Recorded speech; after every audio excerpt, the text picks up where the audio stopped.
Hey, salut! Aujourd'hui, je vous propose une vidéo courte sur l'histoire du manga. Il va y en avoir plusieurs parce que c'est un vaste sujet et j'ai pas envie de vous prendre la tête avec une vidéo longue. Alors déjà, le mot manga, d'où est-ce qu'il vient?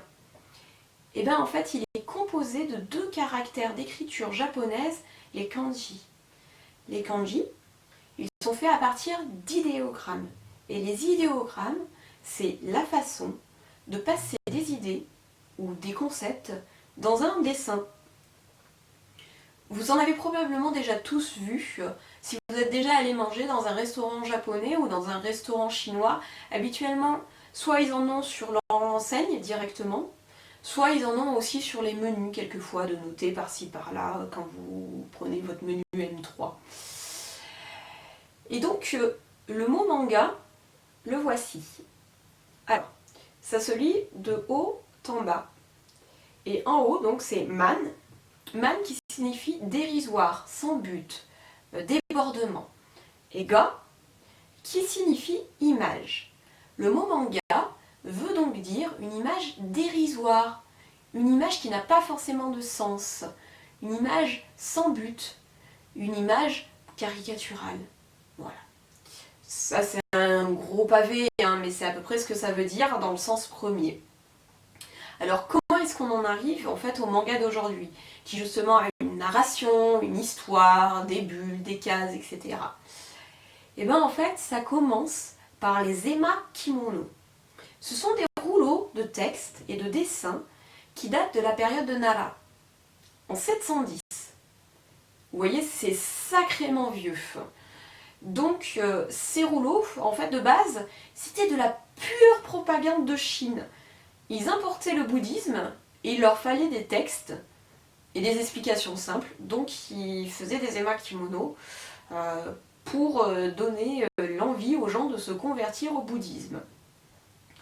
Et très vite, en fait, les ema-kimono sont devenus une façon de s'exprimer, de raconter des histoires, souvent sous forme anthropomorphique.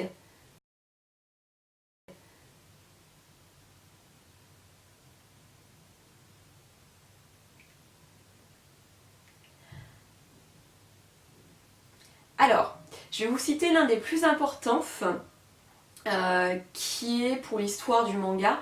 Il s'agit du Shōjū Jinbutsu Jiga. Il date du XIIe siècle.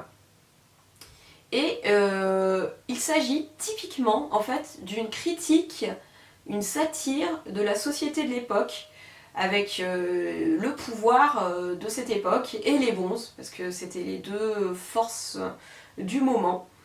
Et là, vous voyez, il n'y a pas de texte, ça évite la censure. Mais malgré tout, on comprend bien l'image. Elle n'est pas compliquée, on voit bien qu'ils se foutent de la gueule des gens. Donc, il y a un début de narration, sans texte, mais ça marche. Alors, par la suite, en fait, il va falloir attendre la période d'Edo pour que ça évolue et pour que le mot manga fasse son apparition, soit créé.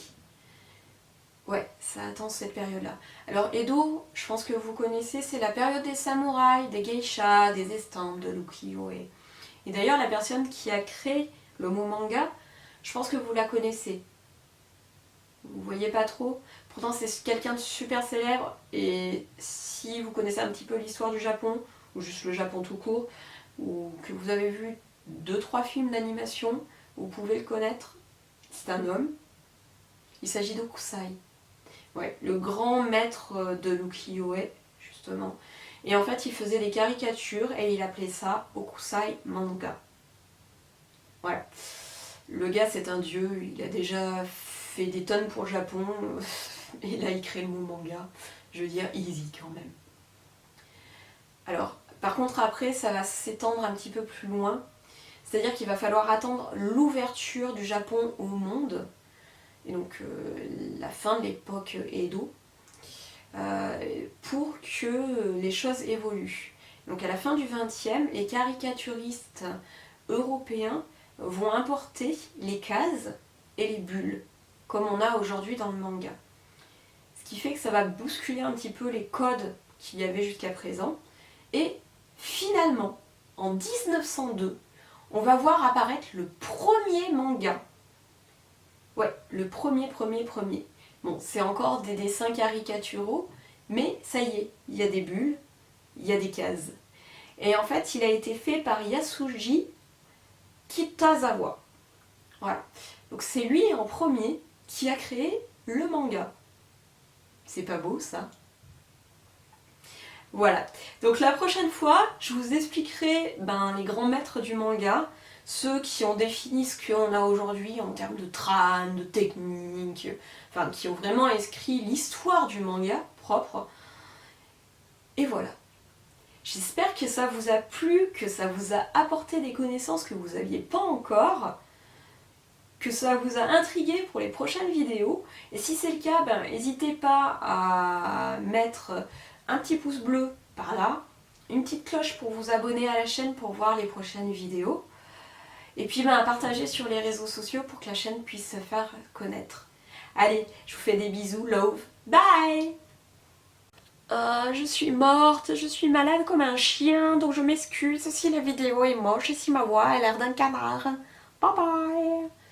Non, sans plaisanter, c'est vraiment le cas en plus. Je suis vraiment super malade, donc je m'excuse vraiment pour la vidéo et pour la voix vraiment de dégueulasse que j'ai. Allez, ciao et puis à la prochaine. Bye!